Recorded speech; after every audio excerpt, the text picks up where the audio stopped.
ada 260 juta penduduk Indonesia.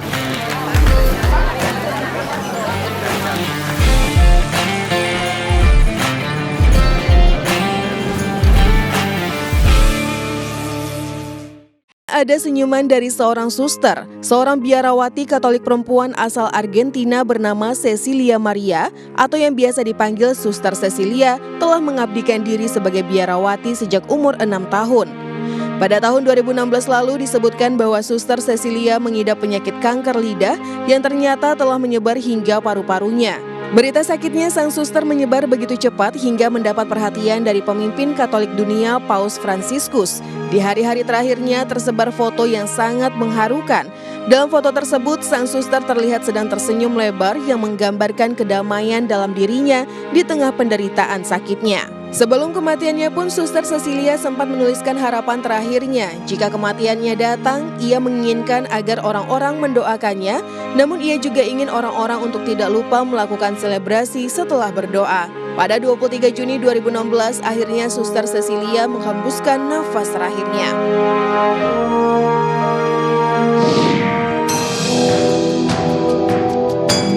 Kedua, tersenyum di lapangan. Pemain bola asal Hungaria Miklos Feher merupakan seorang striker dari Portugal Benfica. Kematiannya terjadi pada tanggal 25 Januari 2004 pada saat klubnya berhadapan dengan Victoria de Guimarães. Momen kematian Miklos Feher pun terekam oleh kamera di mana dirinya terjatuh di lapangan karena serangan jantung dan tak sadarkan diri. Hingga akhirnya ia tak tertolong dan dinyatakan meninggal dunia oleh tim medis. Namun terjadi hal yang tidak terduga. Di detik-detik sebelum kematiannya, sesaat sebelum terjatuh, Feher baru saja mendapatkan kartu kuning dari wasit yang memimpin pertandingan. Sontak Feher meresponnya dengan tersenyum. Namun tak disangka hal itu merupakan senyuman terakhir dari sang pesepak bola. Ia tiba-tiba saja terjatuh hingga akhirnya meninggal dunia. Para rekan setimnya pun bereaksi seperti tidak percaya atas kejadian yang menimpa rekan satu timnya.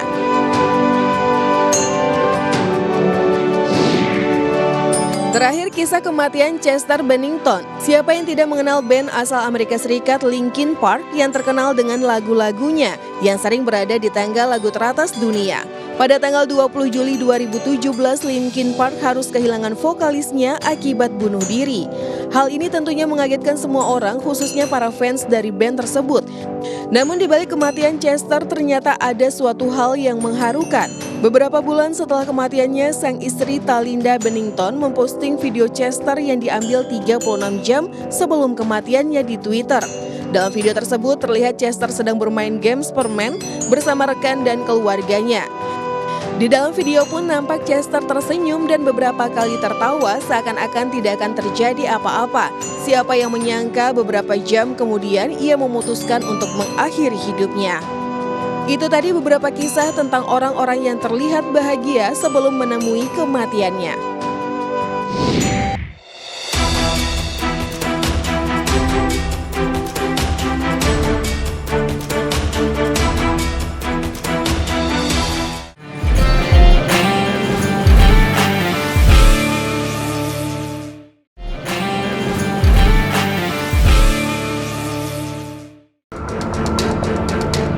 Di era teknologi yang semakin pesat seperti saat ini, internet mempermudah kita berkomunikasi dan mencari informasi.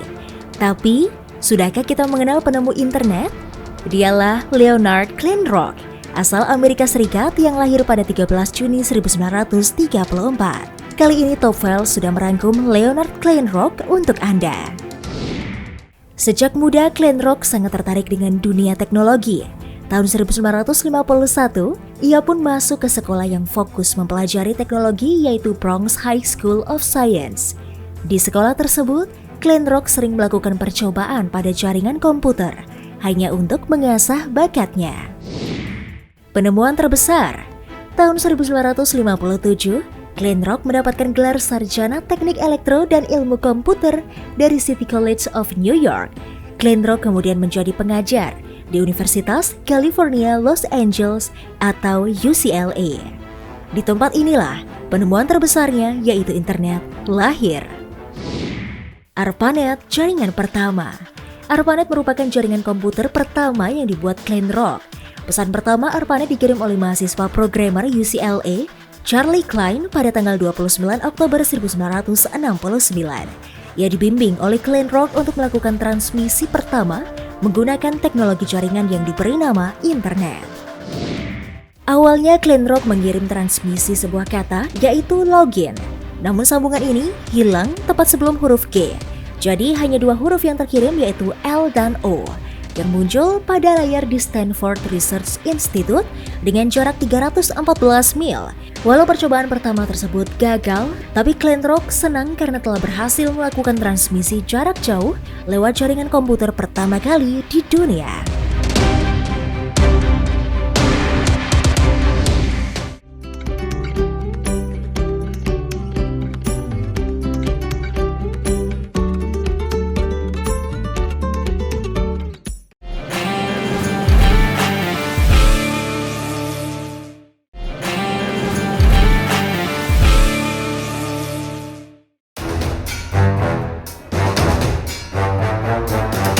Pemirsa pasti tahu dong pembungkus barang yang biasanya kita pecahkan setelah sudah tidak lagi terpakai? Yap, benar, bubble wrap. Plastik ini biasa untuk membungkus paket agar barang tidak mudah rusak saat dikirim ke pemesannya. Dan biasanya banyak orang yang mencari kepuasan tersendiri dengan memencet gelembung-gelembungnya. Berikut ini Top Files telah merangkum fakta menarik mengenai plastik bubble wrap versi Top Files. Pertama, kita akan membahas tentang fakta terciptanya bubble wrap. Bubble wrap yang kita kenal sebagai pembungkus paket ini ternyata dulunya justru diciptakan sebagai wallpaper loh pemirsa. Dua orang yang berjasa dalam penemuan ini bernama Alfred Fielding dan Mark Zevenes. Semua berawal dari sebuah ide menciptakan wallpaper atau stiker dinding bertekstur pada tahun 1957. Alfred dan Mark bereksperimen dengan menyatukan dua tirai shower menggunakan mesin. Saat disatukan, terdapat gelembung-gelembung udara yang terperangkap dalam tirai tersebut sehingga membuat tampilannya jadi bertekstur. Namun sayangnya, ide wallpaper ini tidak begitu laku pada masa itu. Karena tidak mau penemuannya terbuang sia-sia, mereka akhirnya mencari cara lain untuk memanfaatkan bubble wrap dengan fungsi lain. Lalu mereka menyadari kalau plastik itu sangat ringan dan bisa dipakai sebagai penyekat. Alhasil, Alfred dan Mark menjadikannya sebagai penyekat pada rumah kaca. Walaupun saat itu bubble wrap masih belum begitu populer seperti sekarang. Pada tahun 1960, akhirnya Alfred dan Mark mendirikan perusahaan Silk Air Jet, telah menemukan cara yang lebih efektif untuk memanfaatkan penemuannya. 1 tahun sebelumnya, tepatnya pada tahun 1959, perusahaan International Business Machines, salah satu perusahaan komputer yang sangat terkenal di dunia sampai sekarang. Pada masa itu perusahaan IBM telah merilis produk komputernya.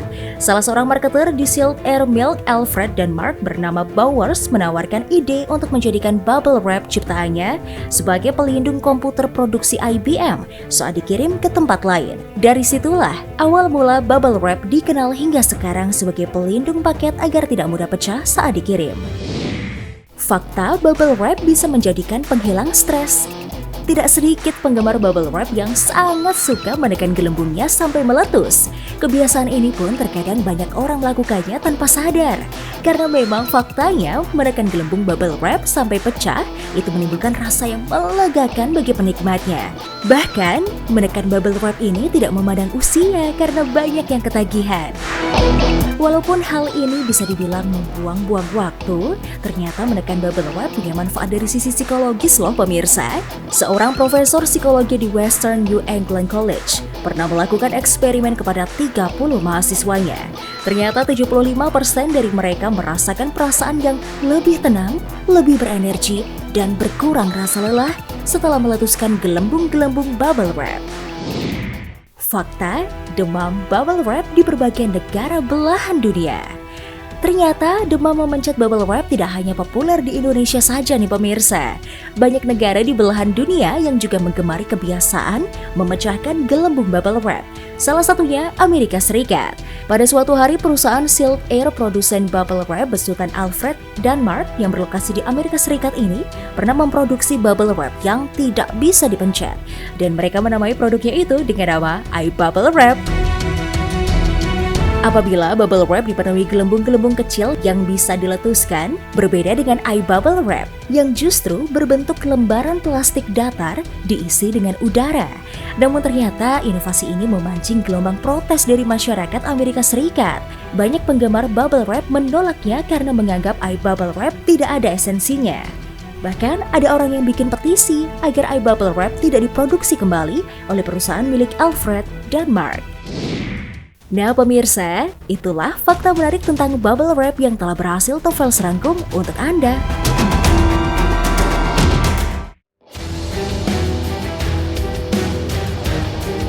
Pengelolaan sampah plastik menjadi isu pembicaraan penting di dunia dalam beberapa tahun belakangan ini.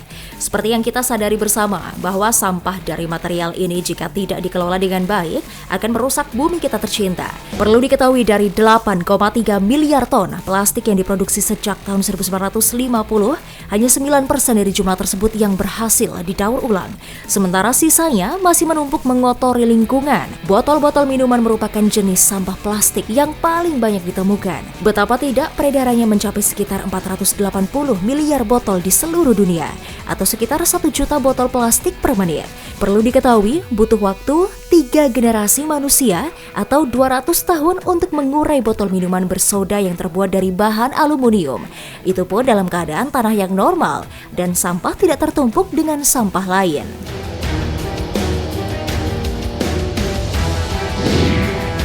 Sampah plastik khususnya dalam bentuk kantong membutuhkan waktu hingga 1000 tahun untuk akhirnya dapat bisa terurai secara alami.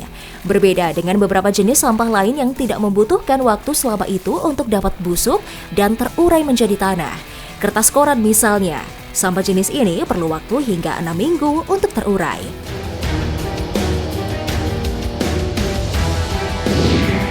Aksi serius dalam menyelamatkan dunia dari sampah plastik pun mulai dilakukan banyak negara di dunia.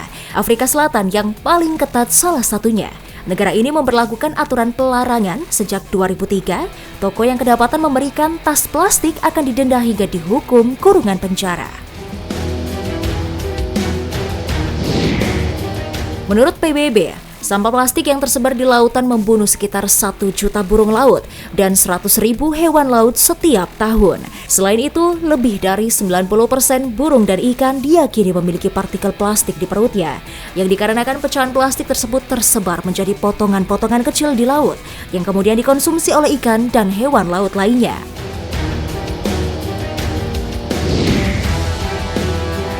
Sebuah makalah yang mengumpulkan dari berbagai studi menyebutkan bahwa setiap tahun rata-rata orang yang gemar makanan laut turut mengkonsumsi lebih dari 70.000 potongan plastik yang berukuran sangat kecil yang bersumber dari makanan laut kemudian berpindah ke tubuh orang yang memakannya. Nah, melalui beberapa penjelasan dan tayangan singkat ini, semoga kita sama-sama mengerti betapa bahayanya sampah plastik bagi lingkungan hingga kesehatan. Mulai sekarang, yuk kita sama-sama menjaga bumi dengan mengurangi atau stop menggunakan plastik.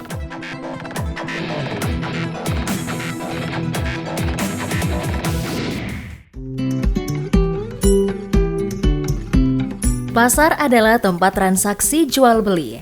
Biasanya barang yang dijajakan berkaitan dengan kebutuhan sehari-hari seperti bahan pangan dan pakaian. Namun beberapa pasar punya ciri yang unik dan tidak bisa disamakan dengan pasar pada umumnya. Dari banyaknya pasar di dunia, tidak hanya menjual bahan pangan dan pakaian, melainkan barang yang tak lazim dimakan ataupun lainnya. Hal tersebut pun beragam, seperti barang yang dijual, cara berdagang, hingga asal-usul tempat berdirinya pasar tersebut. Pasar-pasar tersebut terbilang aneh lantaran yang dijual di sana adalah istri hingga alat santet. Selain itu, cara mereka bertransaksi juga terbilang sangat tak biasa. Inilah beberapa deretan pasar unik yang sudah dirangkum oleh Top Files. Pasar Voodoo Afrika menjual alat sihir. Kalau Indonesia punya ilmu santet, maka Afrika punya ilmu voodoo. Jika liburan ke Togo di Afrika, wisatawan wajib mampir ke pasar Akode Sewa. Bukan sembako yang dijual, namun berbagai alat ritual voodoo dan sihir.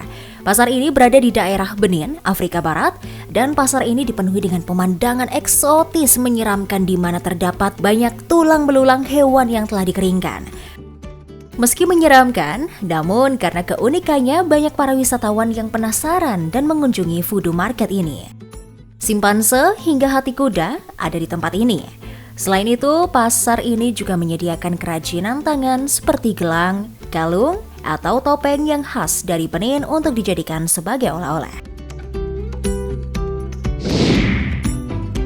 Pasar Bisu Kota Baru Sumbar jual beli dengan bahasa isyarat. Biasanya sebuah pasar terdengar ramai akibat kegiatan tawar-menawar antara penjual dan pembeli. Namun di Sumatera Barat, ada sebuah pasar yang melakukan transaksi dengan bahasa isyarat. Untuk itulah disebut pasar bisu. Bukan dengan ngobrol, penentuan kesepakatan dilakukan dengan berjabat tangan di bawah selembar kain yang disebut dengan marosok. Tradisi marosok ini merupakan tradisi di mana transaksi antara penjual dan pembeli melakukan tawar-menawar dengan menggunakan jari-jari mereka yang ditutupi dengan kain dan tanpa bersuara. Mereka melakukan kode dengan menggunakan jari. Ada beberapa kode yang menggambarkan jumlah nominal tersebut. Tradisi ini memiliki tujuan agar harga yang sudah disepakati tidak diketahui banyak orang. Pasar jodoh di Shanghai.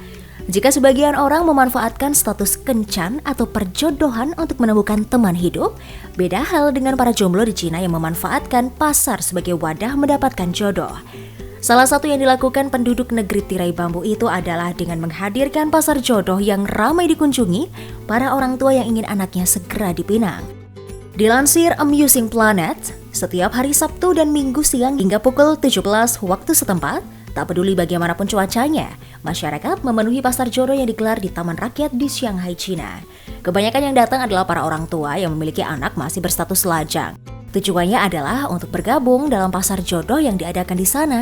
Memasuki pasar ini, pengunjung bisa melihat-lihat berbagai poster profil para pria dan wanita. Setiap poster yang dipampang menggambarkan identitas diri sang pencari jodoh, mulai dari nama, alamat, pekerjaan, hingga berat dan tinggi badan. Untuk menemukan calon belahan jiwa anak mereka, langkah pertama yang dilakukan para orang tua adalah berkenalan dengan orang tua lainnya yang juga mencari jodoh di pasar tersebut. Jika kedua belah pihak setuju, para orang tua akan memperkenalkan anak mereka untuk ke jenjang yang lebih jauh. Pasar jodoh di Shanghai ini hanyalah salah satu dari beberapa pasar terbuka lainnya di Cina. Meskipun ribuan orang tua rajin mengunjungi pasar ini di akhir pekan, ternyata tingkat keberhasilan mencarikan jodoh untuk sang anak terhitung masih rendah.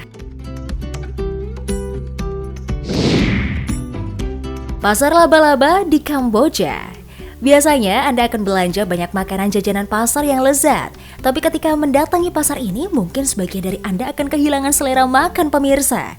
Sesuai namanya, pasar ini menjual laba-laba yang dikhususkan sebagai santapan sehari-hari bagi warga setempat. Di tempat ini kamu bisa menemukan ribuan jenis laba-laba, mulai dari yang berukuran kecil hingga tarantula seukuran telapak tangan manusia. Mereka yang sering berbelanja di pasar ini mengatakan bahwa rasa cemilan laba-laba sangat lezat dan gurih. Sebagian dari mereka ada yang menyamakan kelezatan olahan laba-laba tersebut sebanding dengan daging ayam dan ikan. Sedikit mengerikan ya pemirsa. Nah, itulah tadi beberapa deretan pasar unik yang ada di dunia. Bagaimana? Tertarik untuk mengunjungi pasar-pasar tersebut?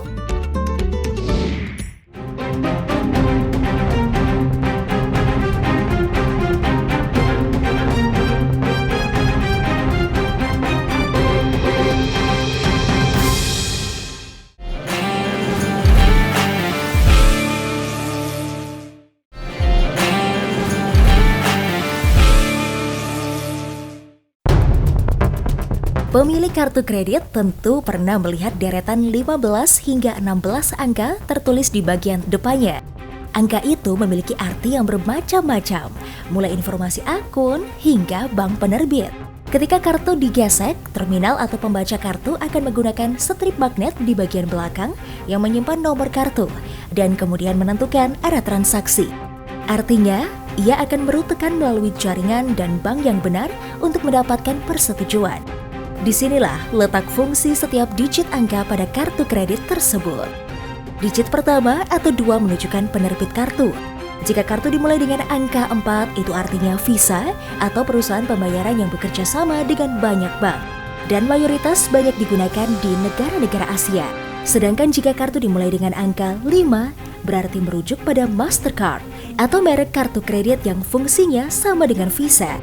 Kemudian jika angka 6 berarti Discover atau kartu kredit utama yang dikeluarkan terutama di Amerika Serikat. Ke-16 angka yang terdapat di depan kartu kredit ini juga berfungsi menghindari kesalahan saat memasukkan nomor kartu kredit secara manual, dan nomor ini juga berguna untuk mencegah penipuan. Selain 16 digit nomor yang tertera pada bagian depan, bank juga membuat nomor verifikasi untuk mengamankan berbagai transaksi yang digunakan dengan kartu kredit tersebut. Nomor ini biasanya terdiri dari 3 digit dan bisa ditemukan di bagian belakang kartu kredit. Sama halnya dengan nomor 16 digit yang ada di depan kartu. 3 nomor yang tertera di belakang kartu pun sebaiknya dirahasiakan dari orang lain untuk menghindari hal-hal yang tidak diinginkan. Perusahaan atau jaringan kartu kredit di dunia memang menerapkan nomor kartu yang berbeda-beda antara satu dengan yang lainnya. Namun yang jelas, sistem penomoran yang ada di kartu tersebut adalah berdasarkan data akun yang kita miliki. Jadi, pastikan untuk selalu menjaga kerahasiaan nomor kartu kredit Anda.